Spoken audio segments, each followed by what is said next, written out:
Après 3 ans de travaux, le musée des Jacobins de Saint-Sauvé, situé dans le couvent des Jacobins, a officiellement changé de nom et se nomme désormais Musée d'art et d'histoire du Cap de Gascogne.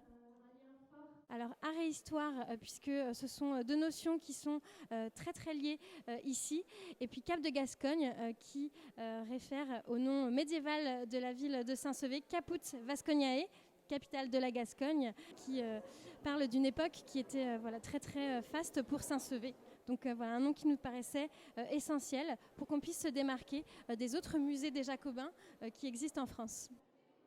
3 sections sont à découvrir, une section gallo-romaine, une section consacrée à l'abbaye de Saint-Sauvé et une dernière section dédiée au Béatus. La première, c'est la section gallo-romaine. On montre pour l'instant le travail de l'ombre, l'inventaire des collections archéologiques de la villa d'Uglesia d'Augreil, donc une villa vraiment monumentale, très très riche du IVe siècle. Et on est en train d'étudier ce mobilier. Donc en attendant, on a décidé de montrer le travail un petit peu des coulisses d'un musée et d'évoquer la valorisation d'une pièce depuis la fouille archéologique jusqu'au musée. La deuxième section est consacrée à l'histoire de l'abbaye de Saint-Sauvé, donc c'est celle que l'on inaugure cette année. Donc on explique en quoi son architecture romane est exceptionnelle. Et puis ensuite on évoque le décor sculpté à travers une forêt de 9 moulages de chapiteaux qui illustrent bien la diversité des sculptures de l'abbatiale et qui rendent hommage aux tailleurs de pierre de cet édifice millénaire.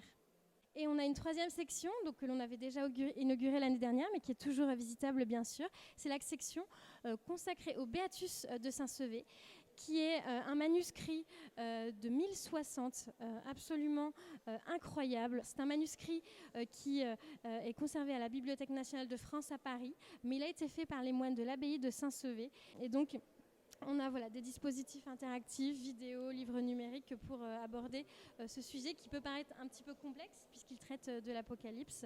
Mais donc voilà, c'est la dernière section du musée qui vient clore le parcours. De nombreux ateliers numériques et ludiques sont d'ailleurs à découvrir à divers endroits du musée afin que les petits comme les grands apprennent tout en s'amusant.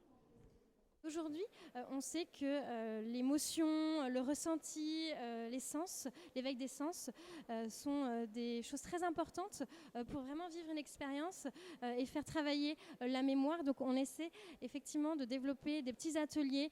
Alors on a un atelier manipulation pour aller toucher une sculpture en pierre. On a un atelier costume où on peut se glisser dans la peau d'un moine bénédictin. Un atelier enluminure également. Un mur magnétique pour créer sa propre enluminure.